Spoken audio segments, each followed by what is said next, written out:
narasumber kalian di sana itu.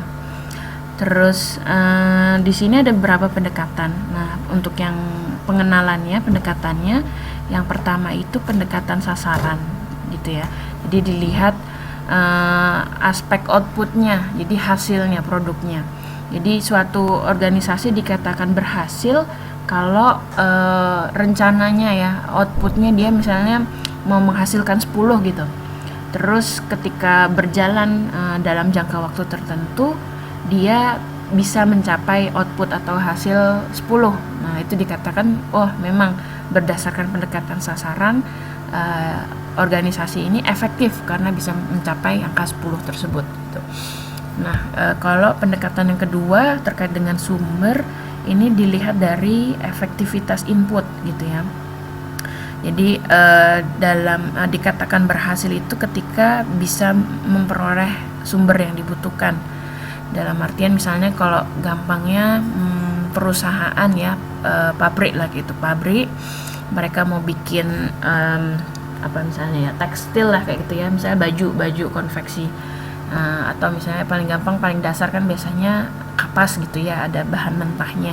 Gimana caranya si pabrik tersebut bisa menjaga sumber bahan mentahnya tadi ya, inputnya untuk produksinya itu mungkin dengan harga yang murah, pokoknya intinya dia bisa selalu stok lah, ready stock terus lah. Itu jadi dari sumbernya, inputnya bagaimana. Kalau misalnya teman-teman ingat tentang masalah dulu ada kenaikan harga tempe, itu kan bisa kita kelola juga ya, misalnya dari sisi organisasi, pendekatan sumbernya, wah ini sumbernya memang sulit ya karena kedelainya masih impor segala macam. Nah, itu yang hal-hal seperti itu bisa kita lihat sebagai contoh. Kemudian yang ketiga ada pendekatan proses. Ini dilihat tentang organisasi itu dikatakan efektif kalau misalnya kita melihat dari sisi internalnya, proses yang ada terjadi di dalam suatu organisasi. Nanti detailnya akan dijelaskan kemudian. Nah, di sini ya teman-teman bisa lihat ada bagannya. Bagannya itu ada paling awal itu input sebagai sumber gitu ya, pendekatan sumber. Kemudian organisasi, prosesnya tadi ada kegiatan mengubah input jadi output. Kemudian ini disebut sebagai pendekatan proses yang di tengah. Kemudian hasil output atau produk jasa itu dengan pendekatan sasaran. Nah, ini kalau dilihat bagannya lebih jelas atau lebih mudah ya dalam menilai efektivitas organisasi tersebut. Oke. Mungkin sejauh ini ada yang mau ditanyakan, bisa diketik aja ya kalau misalnya ada yang mau ditanyakan. Oke. Nah, ini penjelasan lebih detailnya terkait dengan pendekatan sasaran atau tujuan. Jadi di sini disebutkan definisi sasaran tuh apa sih? Jadi keadaan atau kondisi yang ingin dicapai oleh suatu organisasi. Pastinya kan suatu organisasi mulai tadi ya disebutkan dari rumah maupun rumah tangga gitu sampai ke tingkatan negara, pasti ada sasaran ya atau tujuannya. Nah, sasaran itu biasanya kan nggak cuma satu ya, karena banyak orang, biasanya banyak kepala, lebih banyak keinginan gitu. Nah, secara organisasi termasuk juga ketika satu garis besar gitu ya, misalnya ADART kalau misalnya ada bahasan organisasi mahasiswa maupun yang lainnya, ada anggaran dasar, anggaran rumah tangga, dia tujuan besarnya itu apa sih, atau mungkin nanti dari tujuan itu nanti ada beberapa, nggak cuma satu saja. Kemudian kadang juga ini sasaran itu punya sifat yang berlawanan, dalam artian mungkin yang satu A yang sasaran lain malah B kayak gitu, atau tadi kan variasinya banyak terus malah saling bertentangan tuh kadang bisa juga gitu ya. Nanti ini akan kita diskusikan lagi lebih lanjut tentang tadi yang sifat berlawanan. Terus yang ketiga ini ada sasaran itu ditetapkan oleh pemimpin gitu ya. Pemimpinnya itu kan berarti di puncak organisasi itu mereka lah yang menentukan suatu kebijakan gitu ya, suatu sasaran somehow dan kadang biasanya juga pimpinan itu nggak cuma satu, bisa lebih, dan masing-masing orang punya pandangan yang berbeda. Nah ini maka dari itu sasaran itu perlu ada bentuknya dan ada prioritasnya. Jadi nggak sekedar banyak gitu ya, tapi kalau nggak fokus juga itu nanti membingungkan kerja organisasi. Terus sasaran juga bisa berkaitan satu sama lain. Nah ini adanya sasaran atau tujuan atau goalsnya itu penting sekali ya, karena bisa menjadi alasan utama atau eksisnya suatu organisasi. Jadi kenapa kok bisa ada organisasi ini, karena ya mereka punya tujuan atau misi atau keinginan yang ingin dicapai. Sebenarnya nggak cuma organisasi secara umum, tapi juga manusia atau misalnya kita pribadi. Kadang kalau misalnya nggak punya sasaran atau tujuan malah jadi bingung gitu kan. Nah itu sama halnya ketika dalam bekerja atau misalnya dalam organisasi. Ketika kita nggak punya sasaran atau tujuan, asal ngerjain aja, itu malah membingungkan. Maka dari itu pentingnya keberadaan sasaran ini sungguh luar biasa ya. Jadi kadang diskusi sama teman-teman juga suka ditanya, sasaran atau tujuan besar kamu apa sih, misalnya kamu bekerja atau kuliah di Taiwan kayak gitu. Nah ini kan kadang orang suka mengalir gitu aja, mengalir, tapi kadang mengalirnya bingung juga mau diarahkan kemana. Nah di sini termasuk juga di organisasi itu penting sekali mau dibawa kemana organisasi ini gitu ya. Terus kalau negara jelas ya, kalau di kita kan ada namanya Undang-Undang Dasar 45. Di situ disebutkan misalnya apa sih mimpi-mimpi besarnya ataupun cita-cita lah, bukan mimpi, cita-cita besar bangsa Indonesia itu apa. Nah itu sudah disebutkan juga sasarannya, tujuannya apa saja gitu. Kemudian sasaran itu selain tadi ya sebagai alasan eksisnya organisasi, ini juga bisa memberikan pengakuan atau legitimasi ya terhadap keberadaan organisasi tersebut. Jadi kalau misalnya ada organisasi, tapi kalau misalnya nggak jelas ngapain, kadang kan nggak diakui gitu. Itu organisasi apaan sih, organisasi abal-abal gitu kan, bukan. Jadi harus tahu bagaimana sasarannya, dan ini pentingnya nggak cuma tadi sebagai eksistensi, tapi kembali lagi ya pengakuan dari masyarakat secara luas.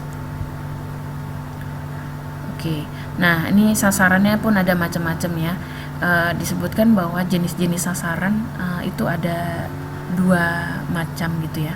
Dan yang pertama itu secara resmi, official goal, ini biasanya tertulis gitu ya, dan biasanya umum, sifatnya umum, terus apa lagi ya, dan biasanya normatif sih.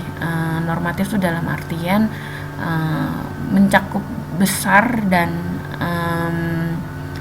digunakan sebagai bentuk pengakuan ya, untuk pengakuan organisasi secara tertulis gitu. Jadi sasaran resminya misalnya untuk kayak di Undang-Undang Dasar kan mencerdaskan kehidupan bangsa. Nah gitu kan, mencerdaskan kehidupan bangsa itu kan sangat luas sekali, dan agak susah kalau misalnya memang tertulis dibikin rinci kan susah. Nah maka dari itu ada namanya sasaran yang sebenarnya yang diinginkan, itu operatif goal. Jadi dalam pelaksanaannya, dalam prosesnya. Nah ini kenyataannya nih di lapangan, apa aja sih sasaran yang diinginkan, misalnya rinciannya lah kayak gitu. Bahasanya kalau official itu lebih umum, kalau operatif goalnya itu lebih khusus. Nah dibagi-bagi lagi, ada namanya sasaran lingkungan, dalam artian sasarannya itu baik untuk orang maupun organisasi yang ada di sekitarnya, ada di lingkungan organisasi tersebut. Kemudian ada sasaran output, ini menunjukkan aktivitas atau usaha yang dilakukan organisasi gitu ya, produk apa sih yang dihasilkan.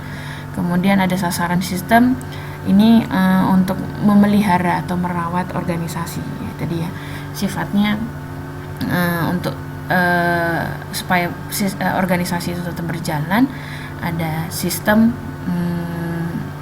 yang dijaga gitu ya, dipelihara supaya tetap berjalan. Kemudian ada juga sasaran produk. Nah, ini biasanya perusahaan-perusahaan gitu ya yang lebih ke profit oriented misalnya. Terus ya, pertanyaan Mbak Fevi habis ini kita diskusikan.